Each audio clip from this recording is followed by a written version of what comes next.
Hi, I'm Travis Banks. I'm the Director of Plant Variety Development at the Vineland Research and Innovation Center. My name is Jamie Elvers. I'm Grower Sector Specialist for the Canadian Nursery Landscape Association.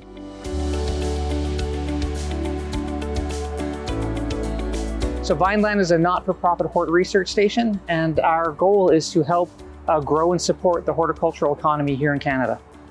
Part of my work as Grower Sector Specialist is to support the New Plant Development Committee, which is a committee made up of grower members from across Canada who guide the development of new plants through CNLA.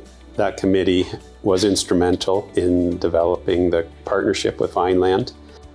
Ag Canada had a rose breeding program in Morden, Manitoba, and they were shutting down the program, and so they reached out to CNLA and said, hey, we've got this great rose breeding program of cold hardy material. Would you be willing to take it on?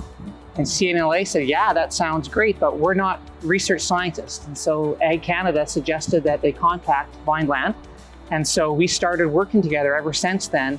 The 49th parallel roses, the key criteria that we're looking for is winter hardiness. Of course, not the only trait, but to be a 49th parallel rose, the rose has to exhibit winter hardiness in any zone across Canada. What makes them special is that we have this laser focus on cold hardiness and resistance to black spot disease. So when we talk about cold hardiness for landscape roses, our target is minus 35 degrees Celsius. So they should be able to overwinter in most parts of Canada. Black spot is a pretty terrible disease for roses across the world.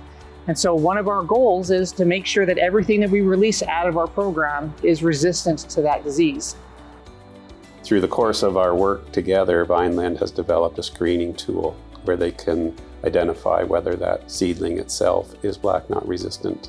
So now, any rose that goes out into the field, we know it has the black spot resistant genes within it.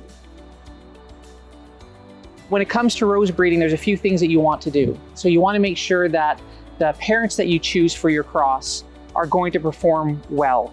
With the genetics themselves, they're always changing, but basically there's an established group of mother plants that are crossed every year.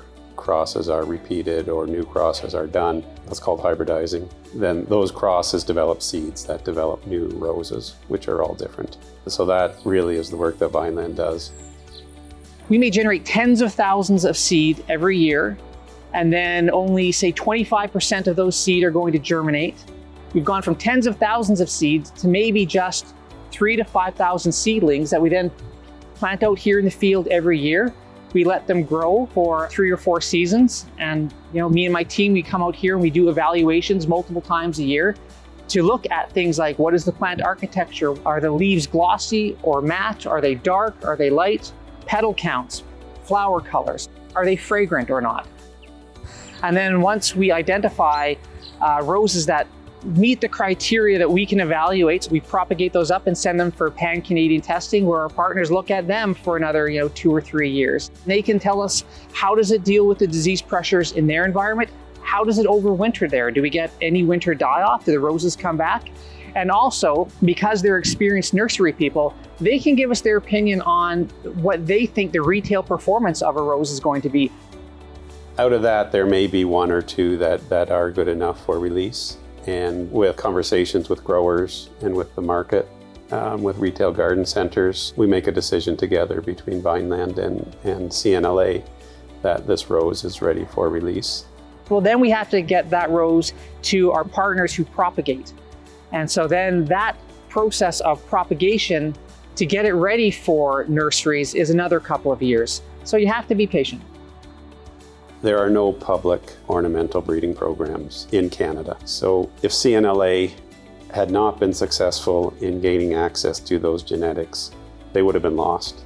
And there would be no continued rose breeding in Canada. And I really have to hand it to that committee for their dedication and continued support of this program.